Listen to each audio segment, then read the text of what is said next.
Isipin ang isang mundo na walang operasyon, kung saan humihinto ang matematika sa simpleng pagbibilang, at ang bakal ay nasira sa ilalim ng presyon. Ito ang katotohanan ng karamihan sa mundo, bago ito nakatagpo ng mga revolusyonaryong sistema ng kaalaman ng sinaunang India. Isa sa pag-unawa sa legacy na ito ay matematika. Noong ika-5 siglo, ang mathematician na si Brahmagupta ang unang nagbigay ng kahulugan sa zero, hindi lamang bilang isang placeholder, ngunit bilang isang numero na may sarili nitong mga katangian, na nagbabago sa takbo ng kasaysayan. Dahil dito, pinahintulutan ng decimal place value system ang mga komplikadong kalkulasyon na madaling maisagawa. Kung wala ang mahusay na balangkas na ito, ang mga algorithm na nagpapatakbo ng ating mga modernong computer at digital na buhay ay hindi na iral. Dalawa sa paglipat sa larangan ng medisina, nakita natin si Sushruta, ang ama ng surgery.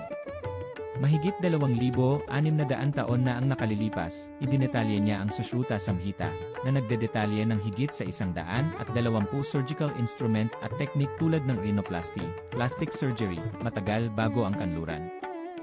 Ang kanilang medical mastery ay Ayurveda. Ang sistemang ito ay hindi lamang tinatrato ang mga sintomas, nakatutok ito sa holistic na pag-iwas sa pamamagitan ng dieta, yoga, at mga herbal na remedyo, isang konseptong modernong wellness na ngayon lang muling natutuklasan. Tatlo sa larangan ng metalurhiya, inaalok ng India ang mundo ng wood steel. Ang high-carbon alloy na ito ay ang hilaw na materyal para sa maalamat na mga espada ng Damascus, na kilala sa kanilang talas at kakayahang mapanatili ang isang gilid. Upang mapanatili ang malawak na karagatang ito ng kaalaman, itinatag ng India ang mga unang residential universities sa mundo tulad ng Nalanda at Taxila. Ang mga institusyong ito ay umakit ng mga eskolar mula sa buong mundo, na gumaganap bilang Ivy Leagues ng sinaunang mundo.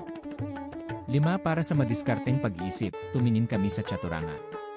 Nagmula sa Gupta Empire, ang larong ito ay naging modernong chess, nagtuturo ng lohika, diskarte, at foresight sa mga henerasyon ng mga pinuno. 6 Kahit sa pang-araw-araw na buhay, pinangunahan ng India ang mga mahahalagang bagay.